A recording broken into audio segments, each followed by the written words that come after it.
आज की वीडियो में हम देखने वाले हैं भारत में जो कलचुरी थे उनका ऐतिहासिक पृष्ठभूमि और छत्तीसगढ़ राज्य में इनका जो योगदान रहा है उन सभी चीज़ों को हम देखेंगे। मतलब ये है कि कलचुरी जो हैं उस राजवंश का पूरा इतिहास देखेंगे। तो देखिए भारत में कलचुरी का ऐतिहासिक पृष्ठभूमि ये है कि 5वीं सदी में कृष्णराज या आदि पुरुष या मूल पुरुष माने जाते हैं। तो इसके बाद आप देखिए कि 8वीं सदी में जो वामराज देव थे त्रिपुरी में, मतलब त्रिपुरी में इनको संस्थापक माना जाता है कलचुरी का। इसके बाद आप देखिए कि 9वीं सदी में जो कोकल प्रथम है ये त्रिपुरी में स्थायी राजधानी बसाई इन्होंने। इसके बाद क्या है कि 9वीं सदी में ही इसके जो बेटे थे कोकल के, शंकरगढ़ ने, जो मुग्धतुंग के नाम से जाने जाते थे, इन्होंने पाली क्षेत्र को मतलब जीत लिया और बाण वंश को समाप्त कर दिया। इसके बाद आप देखिए कलिंग राज। तो कलिंग राज जो है तुमाण क्षेत्र में कलचुरी वंश के संस्थापक माने जाते हैं।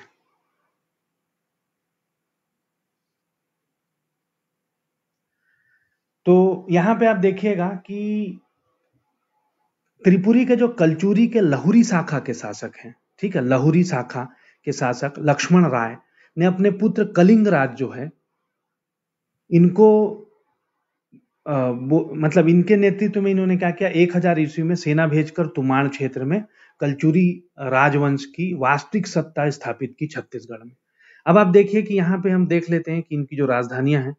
तो देखिए ये तुमाण जो है, तो तुमाण देखिए ये कोरबा जिले में पड़ता है। तो कलिंग राज ने 1000 से 1020 ईस्वी में यहाँ पे राजधानी बनाई। उसके बाद आप देखें तो ये बिलासपुर आए, फिर रतनपुर जो है, रतनपुर में जो बिलासपुर जिले में है।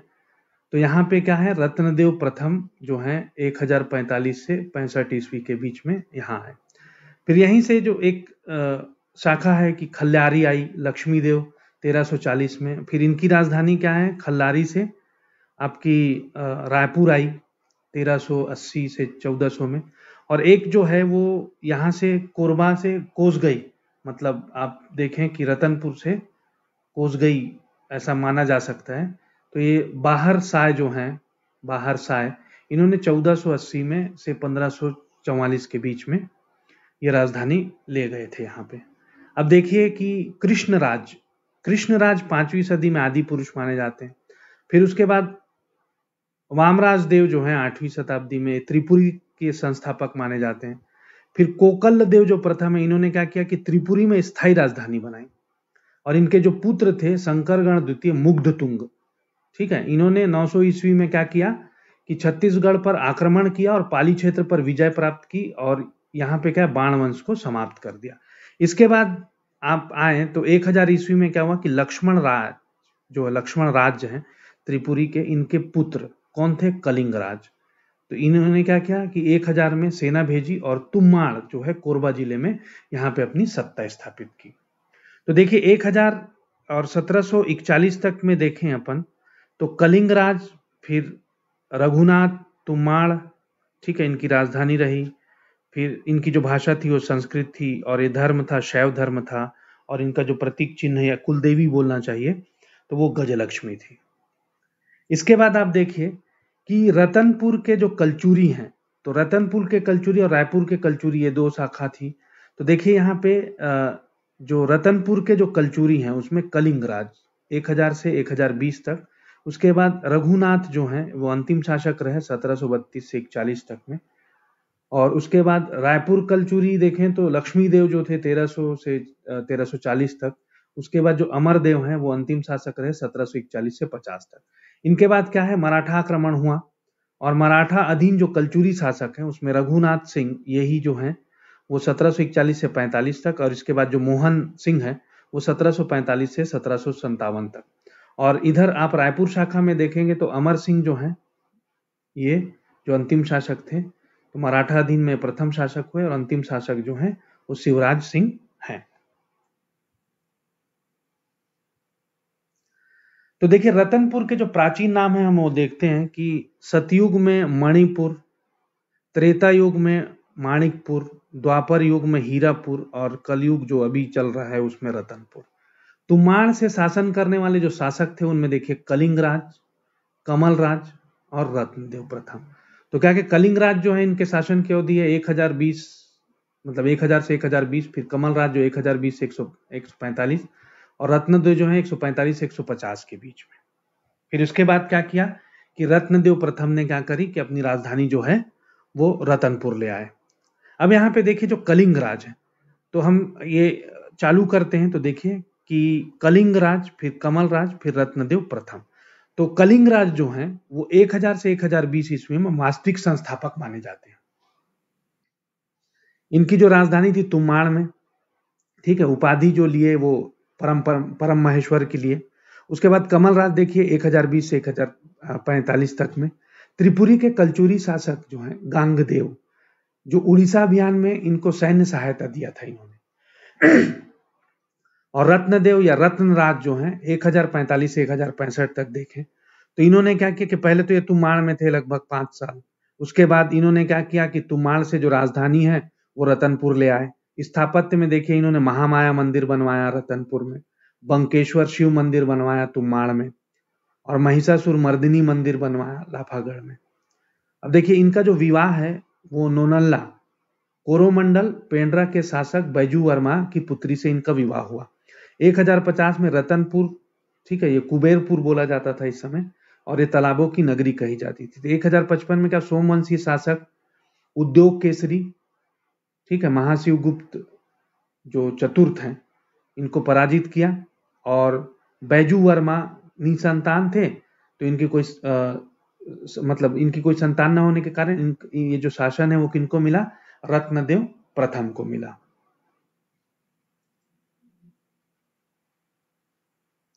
अब उसके बाद देखिए पृथ्वीदेव प्रथम, मतलब रत्नदेव प्रथम के बाद पृथ्वीदेव प्रथम जो हैं वो आए। तो रत्नदेव प्रथम जो हैं 1065 से 90 तक देखिए कि इन्होंने उपाधि धारण की सकल कोसलाधिपति की, महामंडलेश्वर की। त्रिपुरी शासक द्वारा प्रदत्त किया गया था महामंडलेश्वर जो है। इसके जो मंत्री हैं विग्रह राज शोधदेव। तो पृथ्वी देवेश्वर मंदिर का निर्माण कराया इन्होंने तुम्बाड़ में, और बंकेश्वर मंदिर तुम्बाड़ में, ठीक है, चालुक्य के नाम से। आमोदा ताम्रपत्र से पता चलता है कि ये 21,000 गांवों के स्वामी थे। और इनके जो सामंत थे जयदेव, इन्होंने डांडोरा सरगुजा क्षेत्र को विजित किया, और देव सिंह जो है इन्होंने कोरोमंडल पेंड्रा क्षेत्र को विजित किया। अब इसके बाद देखिए लाफागढ़ में इन्होंने किला बनवाया था, और जो प्रवेश द्वार थे तो 3 प्रवेश द्वार थे, मेनका दरवाजा, सिंह द्वार और हुंकारा दरवाजा। इसके बाद हम देखते हैं कि त्रिपुरी शाखा से स्वतंत्र रतनपुर के कलचुरी शासक के बारे में देखेंगे हम। तो यहां पे आते हैं जाजल्यदेव प्रथम, ठीक है। तो इनका जो शासनकाल है वो 1090 से लेके 1120 तक है। तो यहां पे जो गज शार्दुल, ठीक है, उपाधि जो ली इन्होंने गज शार्दुल, महाराजाधिराज और परमेश्वर की। समकालीन ये माने जाते हैं आपके सोमेश्वर देव और यश कर्ण जो हैं, सोमेश्वर देव छिंदक नागवंशी और यश कर्ण जो हैं त्रिपुरी शासक थे।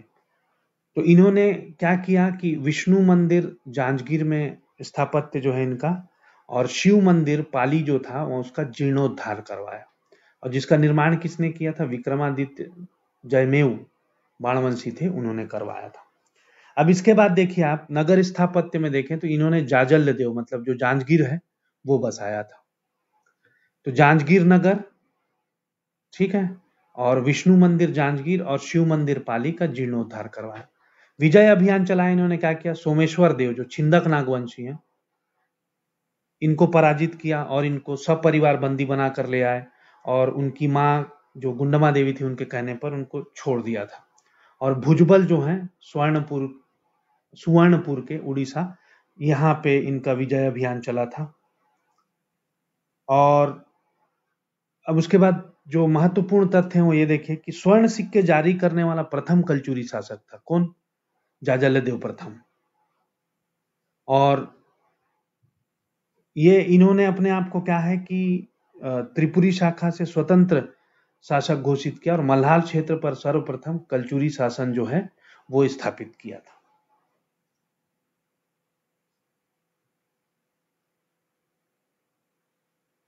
अब देखिए रत्नदेव द्वितीय जो है रतनपुर में, तो यहाँ पे देखिए रत्नदेव द्वितीय जो है इनका जो नाम था वो जगत सिंह था। उपाधि इन्होंने ली थी त्रिलिंगाधिपति की। इनके जो सामंत थे वल्लभराज, ठीक है। इन्होंने क्या किया, विकर्णपुर महल कोटगढ़ में बनवाया और दूसरा रेवत मंदिर बनवाया। विजय अभियान देखिए कि रत्नदेव जो द्वितीय हैं तो उसमें गया कर्ण त्रिपुरी शासक थे, उनको पराजित किया। फिर अनंतवर्मन चोंडगंग गंगीय जो उड़ीसा के थे, शिवरी नारायण के समीप इनको हराया। फिर गौड़ जो है बंगाल के, उनको पराजित किया। और उसके बाद राजा जो हरबोहू, ठीक है, तो ये भंग राजा थे खिजिंग के, तो इनको भी पराजित किया और इनको मृत्यु लोक पहुंचा दिया था।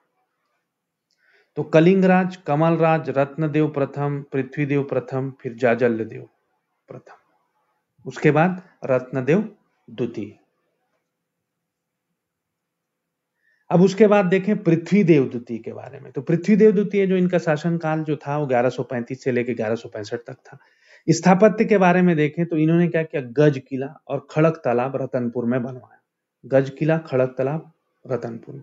नगर स्थापत्य में देखो तो इन्होंने क्या किया, अगरतला अकलतरा जो है उसको बसाया और इसके भाई क्या है, अकाल देव द्वारा बसाया गया था।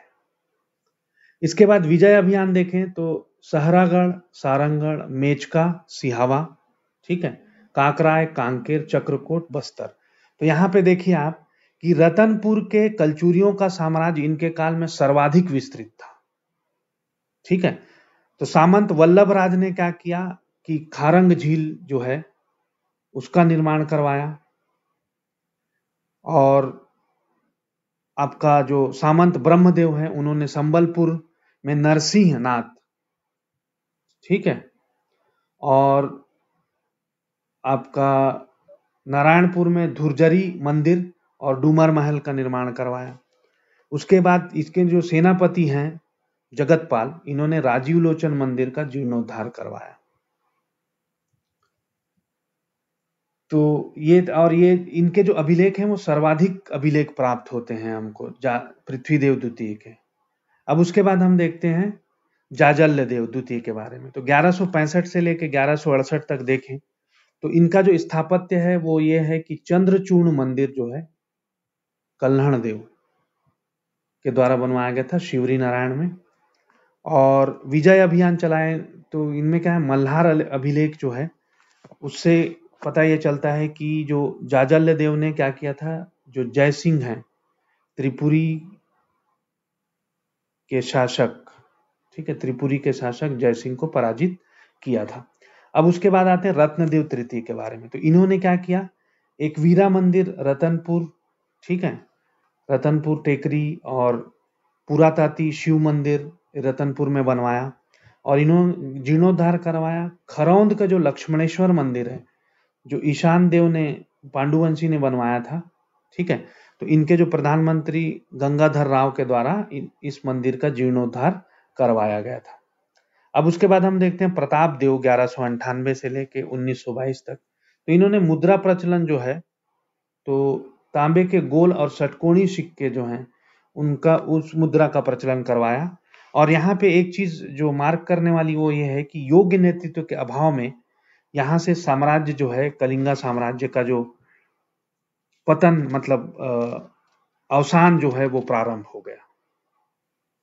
अब हम देखते हैं अंधकार युग के बारे में। तो कलचुरी शासक प्रतापमल देव के पश्चात जो हमने देखा कि 200 वर्षों के शासनकाल की स्पष्ट जानकारी कहीं नहीं मिलती, अतः इस काल को हम अंधकार युग की संज्ञा देते हैं।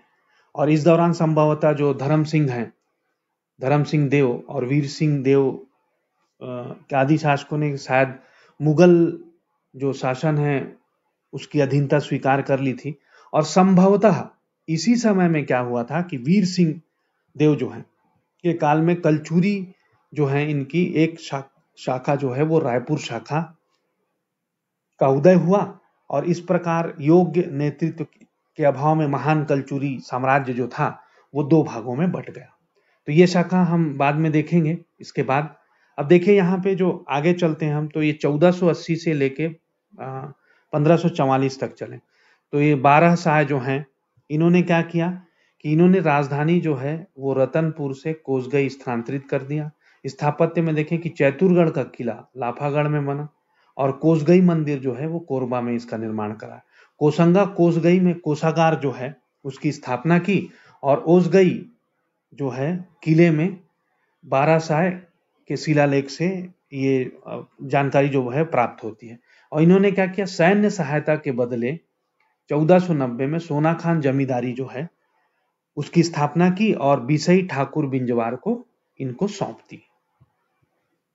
तो सोना खान जमींदारी, बिसई ठाकुर बिंजवार 1490 में। अब इसके बाद देखिए कल्याण शाह देखते हैं 1544 से लेके 81 तक में।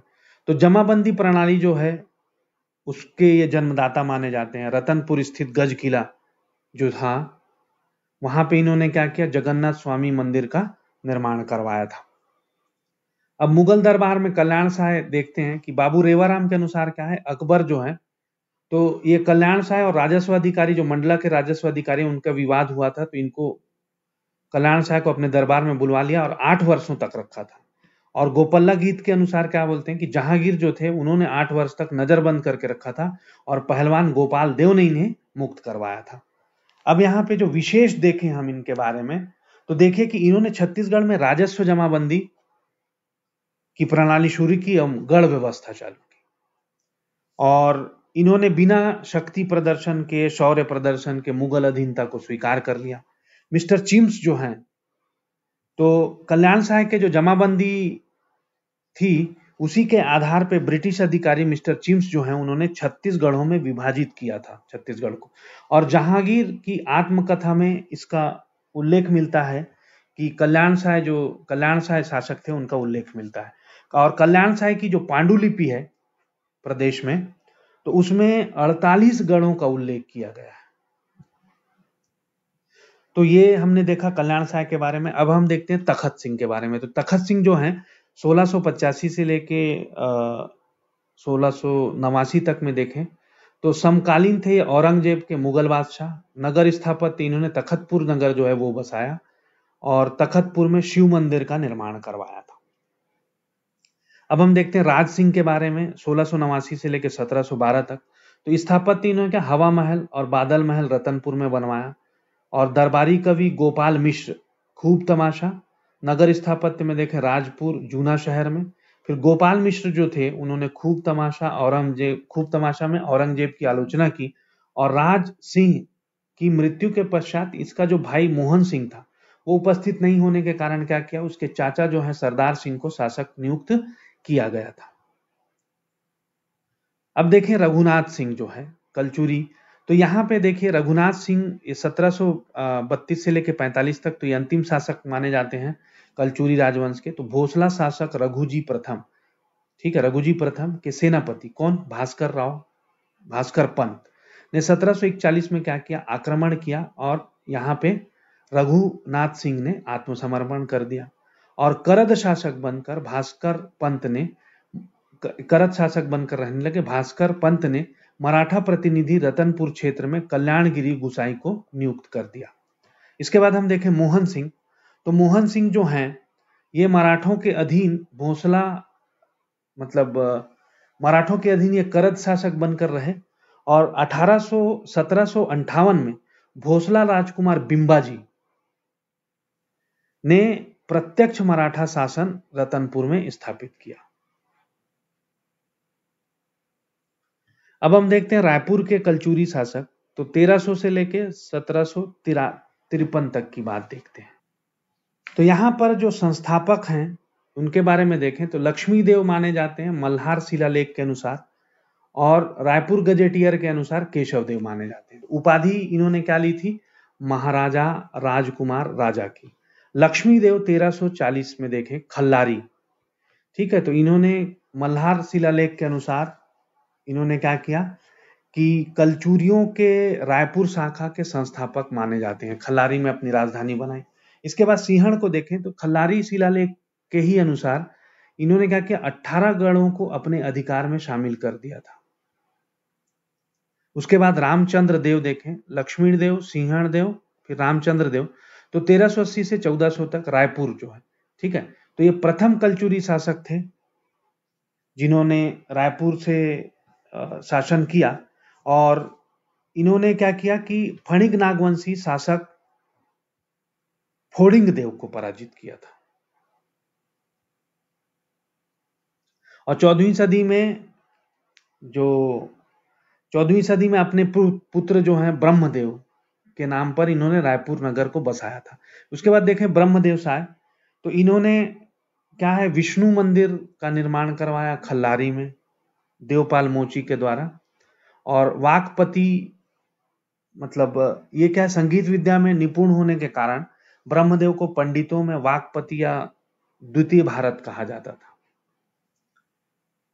और इन्होंने द्वितीय राजधानी, देखिए सैन्य कारणों से इन्होंने क्या किया था कि अपनी जो राजधानी है वो द्वितीय राजधानी खल्लारी को घोषित कर दिया था। इसके बाद हम देखते हैं अमर सिंह के बारे में, 1741 से लेकर 1753 तक। तो देखिए अमर सिंह जो है वो अंतिम शासक हैं 1741 से 1753 में।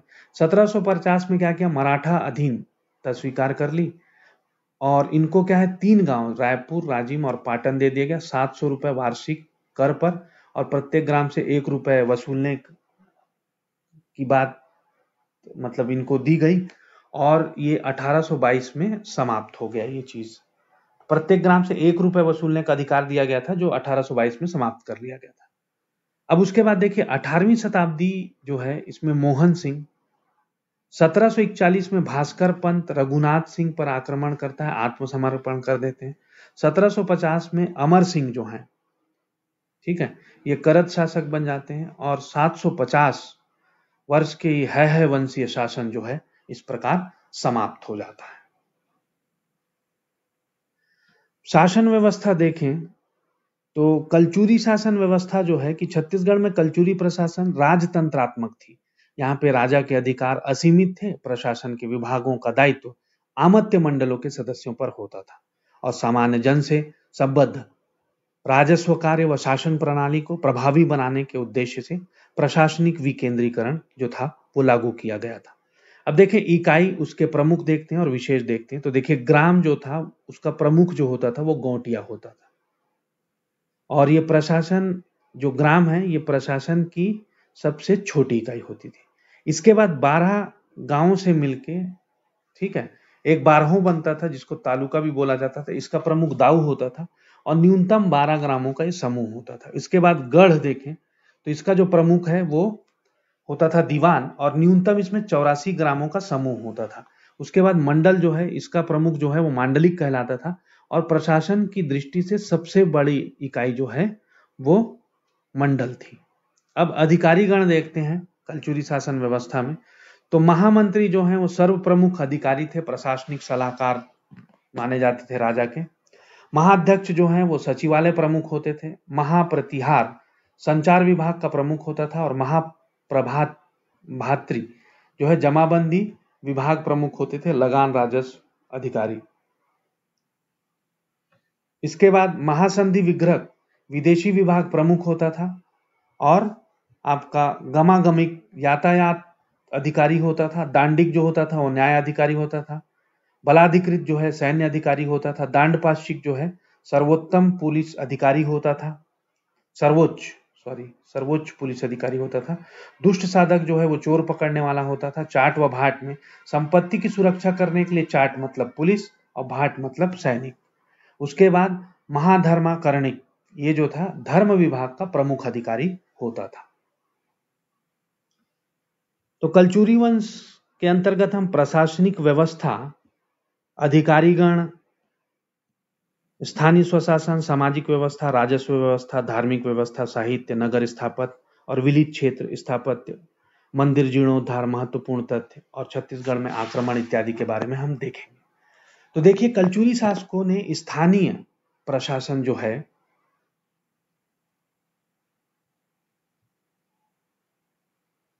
तो स्थानीय प्रशासन के लिए हमने आपको बताया था कि मंडल जो है वो गढ़ में विभक्त होता था, फिर बरहों में और ये ग्राम में। इसके बाद आप देखें कि अधिकारीगण में महामंत्री, महाध्यक्ष, महाप्रतिहार, महाप्रभा भात्री, ठीक है, महासंधि, विग्रह, गमागमिक, दांडिक, बलाधिकृत, दांडपाशिक, तुष्ट साधक, चाट व भाट और महाधर्माकरणिक होते थे। अब देखते हैं हम स्थानीय स्वशासन के बारे में। तो देखिए, कलचुरी शासकों ने स्थानीय प्रशासन हेतु क्या किया था, पंचकुल नामक संस्था बनाई थी, का निर्माण किया था। पंचकुल में क्या है, 5 से 10 सदस्य होते थे। इन सदस्यों को महत्तर और जो इनका प्रमुख होता था उसको महत्तम बोला जाता था, और नगर प्रमुख को क्या बोला जाता था, पूर्व प्रधान। और ग्राम कूट जो है, ये मतलब गौटियों के अधीन प्रत्येक ग्राम में ग्राम कूट होते थे। तो ये था स्थानीय स्वशासन के बारे में। इसके बाद हम देखते हैं सामाजिक व्यवस्था। तो सामाजिक व्यवस्था में देखिए, वर्ण व्यवस्था जो थी, मतलब वर्ण व्यवस्था का प्रचलन था किंतु कट्टर नहीं थे। फिर लाखा बाटा जो है उसका प्रचलन था। राजपद जो है प्राप्ति, मतलब इसकी प्राप्ति के लिए, राजपद प्राप्ति के लिए आपको क्या है, छत्री होना आवश्यक नहीं था। अनुलोम विवाह जो है वो दिखता था। महिलाओं की स्थिति जो थी वो सम्मानजनक थी, और समाज में अंधविश्वास जो है वो व्याप्त था। और कलचुरी शासक सभी धर्मों के संरक्षण किया करते थे। इसके बाद राजस्व व्यवस्था देखें तो कलचुरी शासकों की आय का प्रमुख स्रोत क्या था, कराधान, और जिसका प्रमुख क्या होता था, महाप्रभात्री। और संभवतः ये जो कलचुरी शासक थे उनको सर्वाधिक आय जो है वो भूमि कर से प्राप्त होती थी, और सब्जी बेचने के लिए प्रत्येक दिन युगा नामक एक परमिट प्रदान किया जाता था सब्जी बेचने के लिए। और कलचुरी काल में लोगों की आजीविका का प्रमुख स्रोत जो है वो कृषि था, और हल से भूमि का मापन होता था। एक बैल द्वारा जोती जा सकने वाली जो भूमि होती थी, ठीक है, वो क्या कहलाती थी, एक हल कहलाती थी, और ये लगभग कितनी होती थी, 5 एकड़ होती थी। धार्मिक व्यवस्था देखें तो कलचुरी शासक मुख्यतः क्या थे, शिव भक्त थे। इन्होंने शिव मंदिर का प्राय निर्माण करवाया। कलचुरी शासक अपनी इष्ट देवी महामाया की भी उपासना करते थे, जो इनके शाक्त धर्म का परिचायक था। और कलचुरी काल में बौद्ध धर्म छत्तीसगढ़ में जो है बहुत पतनोन्मुख था। कलचुरी कालीन विद्वान जो रतन सिंह कायस्थ ने मल्हार में शिव मंदिर का निर्माण करवाया था। और रायपुर के जो दूधाधारी मठ हैं, ठीक है, इनका निर्माण जो है कलचुरी शासक जैत सिंह देव के शासनकाल में हुआ था, और महंत बलभद्र दास के द्वारा करवाया गया था। और जो आपका जीर्णोद्धार है, मराठा शासक इस मंदिर का जो दूधाधारी मठ है, इसका जीर्णोद्धार जो है बिंबाजी भोसले ने करवाया था। कलचुरी कालीन सेनापति जगतपाल ने राजिम में जो है राजीव लोचन जो मंदिर है उसका पुनः राम मंदिर का जगतपाल सेनापति जो है राजिम में राम मंदिर का निर्माण करवाया था।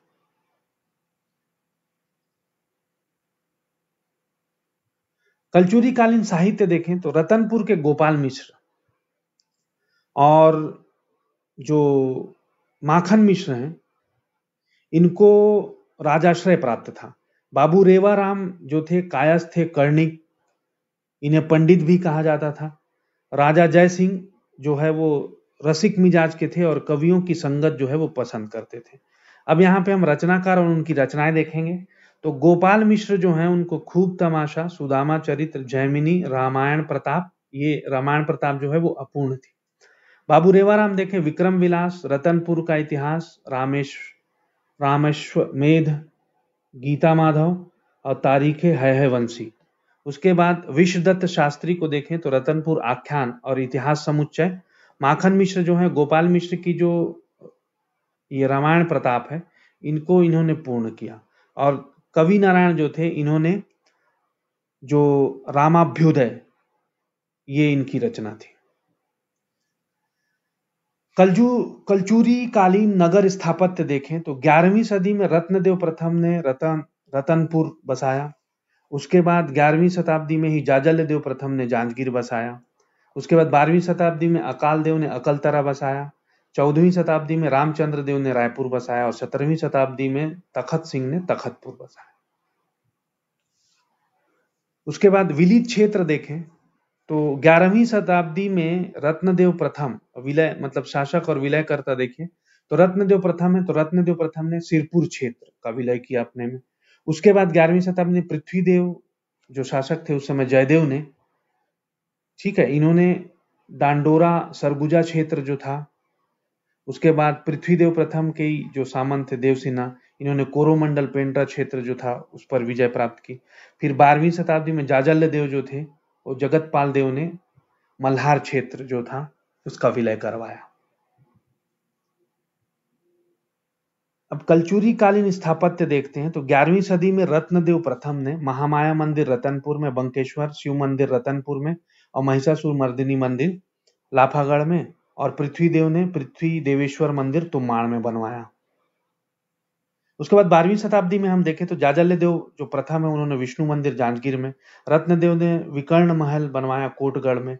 उसके बाद पृथ्वीदेव द्वितीय हैं, इन्होंने गज किला रतनपुर में और दुर्जरी मंदिर नारायणपुर में और खड़क तालाब रतनपुर में। जाजल्य देव द्वितीय जो है चंद्रचूर्ण मंदिर शिवजी नारायण में, और रतन देव तृतीय जो है इन्होंने एकवीरा मंदिर रतनपुर में और पुराताती शिव मंदिर रतनपुर में निर्माण करवाया। इसके बाद 15वीं शताब्दी में देखें तो 12 साय ने चैतुरगढ़ किला चैतुरगढ़ में और कोसगई मंदिर कोसगई में बनवाया। ब्रह्मदेव देखें तो विष्णु मंदिर खल्लारी में, जैत सिंह देव ने दूधाधारी मठ रायपुर में और भुवनेश्वर मंदिर रायपुर किला रायपुर में बनवाया। उसके बाद 16वीं शताब्दी में थे कल्याण शाह ने जगन्नाथ स्वामी मंदिर रायपुर में बनवाया। तखत सिंह ने शिव मंदिर तखतपुर में बनवाया। राज सिंह ने हवा महल और बादल महल रतनपुर में बनवाया। अब हम देखते हैं कि मंदिरों का जीर्णोद्धार। तो 12वीं सदी में देखिए शासक और जीर्णोद्धारकर्ता और मंदिर देखें तो जाजल्य देव प्रथम ही थे जीर्णोद्धारकर्ता, इन्होंने पाली के शिव मंदिर का जीर्णोद्धार करवाया। पृथ्वी देव द्वितीय जो है उन्हें जगतपाल जीर्णोद्धार करता था राजीव लोचन मंदिर का। रत्नदेव तृतीय जो है गंगाधर राव, इन्हें लक्ष्मणेश्वर मंदिर खरौंद का जीर्णोद्धार करवाया। अब देखें आक्रमण जो है तो देखिए ये जो हम देखें छत्तीसगढ़ को तो यहाँ देखिए कि त्रिपुरी के जो कलचुरी का प्रथम आक्रमण था वो शंकरगण के पुत्र मुग्ध मतलब शंकरगण जो है इनका नाम मुग्धतुंग था, तो इन्होंने 900 ईस्वी में क्या किया, सोमवंशी शासक जो थे उस पर आक्रमण किया। उसके बाद कलचुरी शासन स्थापित होता है। तो त्रिपुरी के कलचुरी का प्रथम आक्रमण जो था गयाकर्ण, ठीक है, इन्होंने 12वीं शताब्दी में रत्नदेव द्वितीय जो थे उनके समय में किया था। उसके बाद जो द्वितीय आक्रमण था वो जयसिंह के है ना, जयसिंह ने 12वीं शताब्दी में जाजल्य देव द्वितीय के समय में किया। उसके बाद छत्तीसगढ़ में मराठा आक्रमण जो है तो छत्तीसगढ़ में जो पहला मराठा आक्रमण था वो भास्कर पंत ने 1741 में, रघुनाथ सिंह उस समय थे, और बस्तर क्षेत्र में जो आक्रमण हुआ था वो नीलू पंत ने किया था 1770 में, जिस समय दलपत देव शासक थे। अब महत्वपूर्ण तथ्य देखते हैं कि देखिए कंक्लूड करते हैं कि जो संस्थापक हैं कलिंग राज, ये 1000 ईस्वी में, रायपुर शाखा जो है उसके रामचंद्र देव हैं 14वीं शताब्दी में, अंतिम शासक जो है रघुनाथ सिंह, ठीक है, ये आपके कलचुरी मतलब रतनपुर वाले 1741 में, अंतिम रायपुर शाखा के जो थे अमर सिंह थे 1750 में। फिर मराठा अधीन कलचुरी शासक देखें तो ये अमर सिंह 1741 और मोहन सिंह आपका ये आपका रघुनाथ सिंह है, थोड़ा सा करेक्शन है, रघुनाथ सिंह, और इधर जो है अमर सिंह है ये 1750 से लेके, और शिवराज सिंह जो है अंतिम शासक 1793।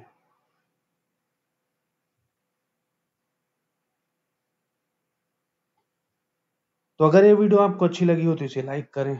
इसी तरह की टॉपिक पे अगर आप वीडियो देखना चाहते हैं तो सब्सक्राइब करें। अगर चाहते हैं कि वीडियो दूसरों तक भी पहुंचे तो इसे शेयर करिए। और अगर आप टॉपिक पे डिटेल्ड वीडियो चाहते हैं तो आप हमारे चैनल को ज्वाइन कर सकते हैं केवल 29 रुपये प्रति माह में। धन्यवाद।